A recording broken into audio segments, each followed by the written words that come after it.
Chapter 1. The Illusion of Will. Who decides 11 seconds before you do?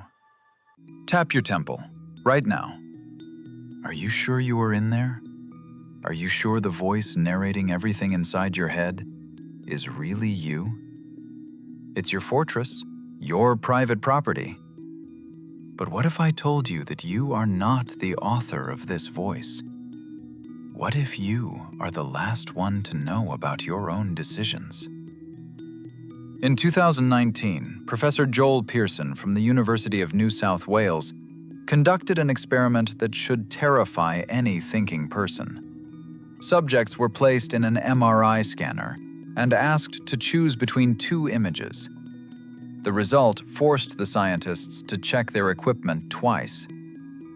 Artificial intelligence, reading brain activity, knew which image the person would choose 11 seconds before the person became aware of the choice themselves. Let that sink in. 11 seconds. In the world of neurophysiology, that is an eternity. It is an abyss. This means that while you are painfully thinking, weighing the pros and cons, the decision has already been made by someone else in the darkness of your subconscious. And what you consider to be your act of will is simply a notification appearing on your screen with a massive delay.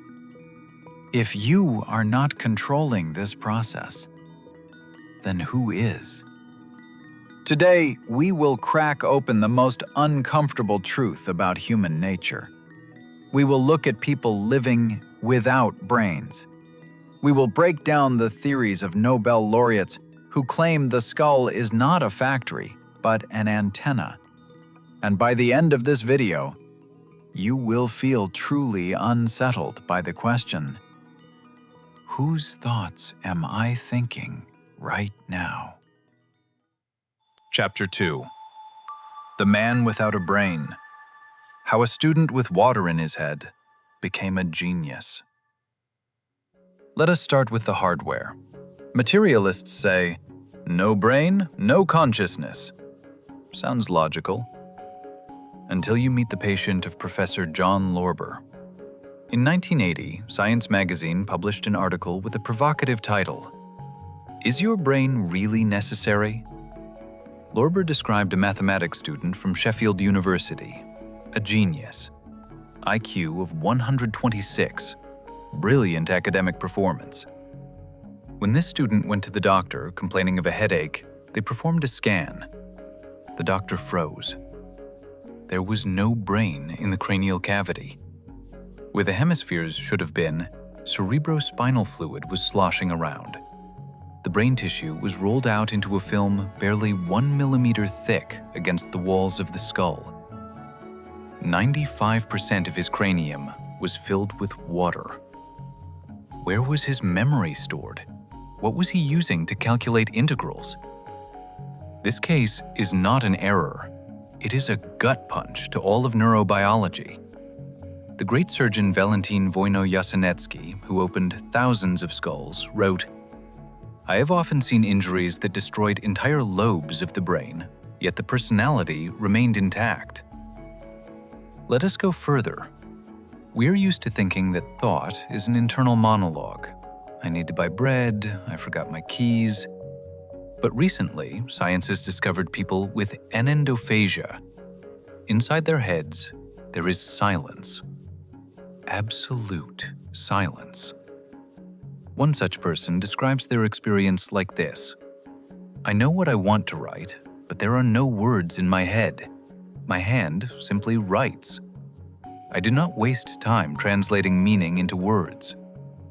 They have no narrator, no prompter, yet they think, feel, and act faster than we do. If you do not need a kilogram of fatty tissue to think, if you do not need words to think, then what is a thought? And where does it come from, if not from within? Chapter 3. The Quantum Antenna. Why the brain does not create thoughts, but receives them. Imagine you are a tribesman who finds a smartphone in the forest. You hear music coming from it. You take it apart, see the microchips, the battery, and you conclude, the music is produced by this microchip. You do not know what radio waves are. You do not know what the internet is. Modern science is that tribesman. There is a fact that materialists hate: the brain energy paradox. Your brain consumes 20% of the body's entire energy. That is an incredibly high amount. But here is what is strange. When you solve a complex problem, write a symphony, or play chess, the brain's energy consumption increases by less than 5%. Compare this to a car. At idle, it consumes little, but slam the pedal to the floor and consumption skyrockets. This does not happen with the brain. It devours energy constantly, even when you sleep. Why? Because a radio receiver spends electricity holding the signal, not creating the music. The complexity of the symphony does not affect the speaker's energy consumption. The load lies on the radio station, not the receiver. Sir Roger Penrose, a Nobel Prize winner in physics, and neuroanesthesiologist Stuart Hameroff proposed the OR theory. They went deeper than neurons, inside the cells, to the microtubules of the cytoskeleton. Penrose argues, the neuron is too crude. Microtubules are the real quantum antennas. The moment a thought is born is not chemistry. It is a quantum event, a collapse of the wave function occurring at the level of the geometry of the universe itself. The brain does not generate consciousness. It intercepts it. And this explains the experiments of the Soviet psychiatrist Gennady Krokhalev. In the 70s, he placed patients with auditory hallucinations into a Faraday cage, shielded from radio waves. The voices disappeared. As soon as they stepped out, the broadcast resumed. Thought is an external signal. Chapter 4. Hacking Memory. Why your memories are not stored in your head. Here you must object. If the brain is an antenna and thoughts are flying around, why do I not hear what my neighbor is thinking? Why do I not know the secrets of the Pentagon? The answer is simple and brilliant. It was formulated by the philosopher Henri Bergson and developed by the biologist Rupert Sheldrake. The brain is not just an antenna. It is a filter, a reducing valve. The information field contains everything, absolutely everything. If you connected to it directly, yourself would be instantly annihilated by the chaos of billions of voices and images. The brain's job is not to produce thoughts, but to block 99.9% of information, to leave only that thin trickle you need for survival here and now. And how does the brain know which trickle is yours? Morphic resonance. Your DNA, your neural network structure, this is a unique login and password. You are tuned to the frequency of yourself. Sheldrake claims a frightening thing. Memory does not exist in the head. Your brain is not a hard drive with files. It is cloud access. When you remember your childhood, you are not retrieving a file from a gyrus. You are entering into resonance with yourself in the past. But there is a problem. Filters can break. Psychedelics, trauma, schizophrenia, deep meditation, all of this thins the barrier. And then, the other bursts into consciousness. Chapter 5. The Virus of Consciousness. From Castaneda's Flyers to Voices in the Head. we are approaching the darkest part of the story. If thought comes from the outside, who is standing at the microphone? Psychologist Julian Jaynes proposed a revolutionary theory, the bicameral mind. He analyzed ancient texts, the Iliad, the Old Testament, and noticed something strange. The heroes of antiquity do not make decisions. They do not reflect. They have no internal dialogue. They are ordered by gods. Athena told Achilles to take the sword. Yahweh told Moses. Jaynes believes that before 1000 BC, humans did not possess consciousness as we understand it. The right hemisphere of the brain generated auditory hallucinations, commands, and the left hemisphere obeyed them without question. Man was a remote-controlled biological robot. Later, with the development of language and writing, this connection collapsed. The voices fell silent. We were left in silence and forced to invent an inner self to fill the void. But the mechanism remains. Carlos Castaneda called this mechanism the foreign installation. He claimed that our endless internal dialogue is not our voice. It is the voice of a predator. Look at your thoughts. 90% of them are anxiety, fear, self-flagellation, repeating the same problems over and over. Why would you think thoughts that make you unhappy? It is illogical for an organism striving for survival, unless those thoughts are not yours. In esotericism, these are called egregors. In Richard Dawkins' memetics, viruses of the mind, ideas that use your brain as a substrate for reproduction. You don't think them. They think through you. Chapter 6. Death of the Ego. Real stories of life after personality shutdown. Can this voice be turned off? And what remains if it falls silent? Pure functionality remains. Meet Jill Bolte Taylor, a neuroanatomist from Harvard. In 1996, a massive hemorrhage in the left hemisphere of her brain systematically shut down her ability to speak, move, and think linearly. Taylor got a unique opportunity to observe her brain from the inside. She described the moment like this. It was as if someone pressed the mute button on the remote.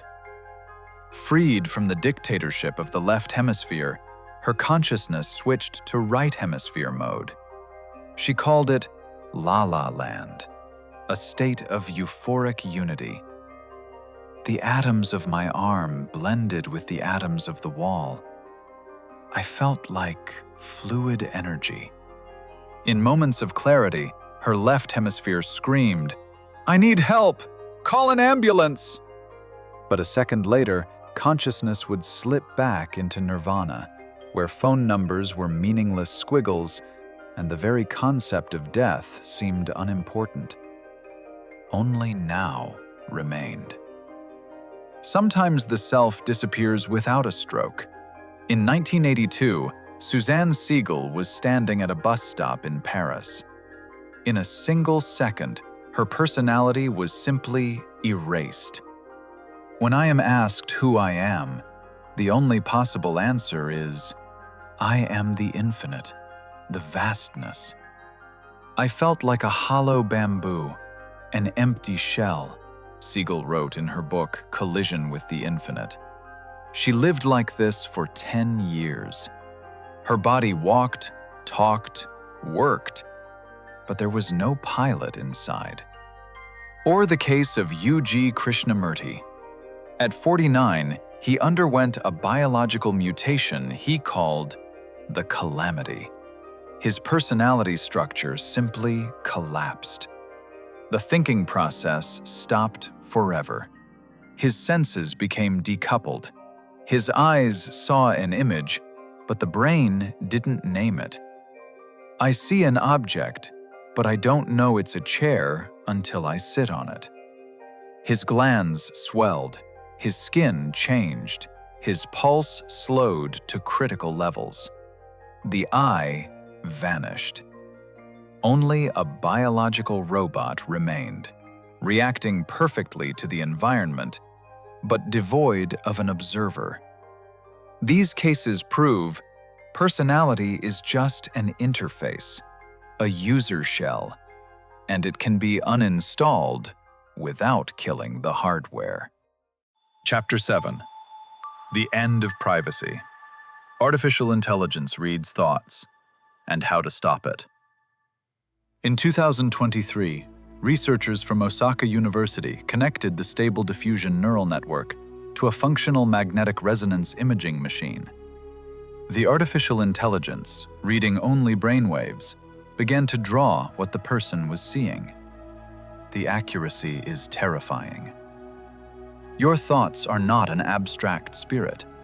They are an objective signal that can be intercepted, decoded, and displayed on a screen. Privacy is dead.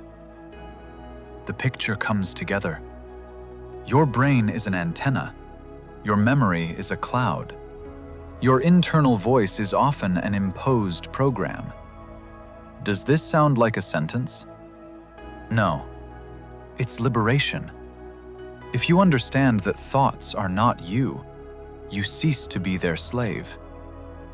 Imagine they are standing on the side of a highway at night.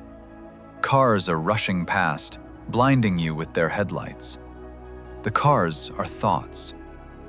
Most people try to jump into every passing car, argue with the driver, grab the steering wheel, and they are carried off into the darkness.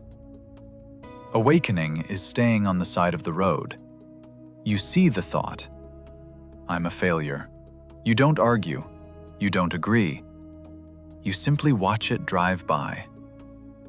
The great Ramana Maharshi advised the only method to fight the parasite. Ask a question. When a thought comes, ask, to whom did this thought come? The answer? To me. And who then am I? And in the silence that follows this question, you will find the only thing that actually exists. The thing that has been listening to this voice all this time. The silence.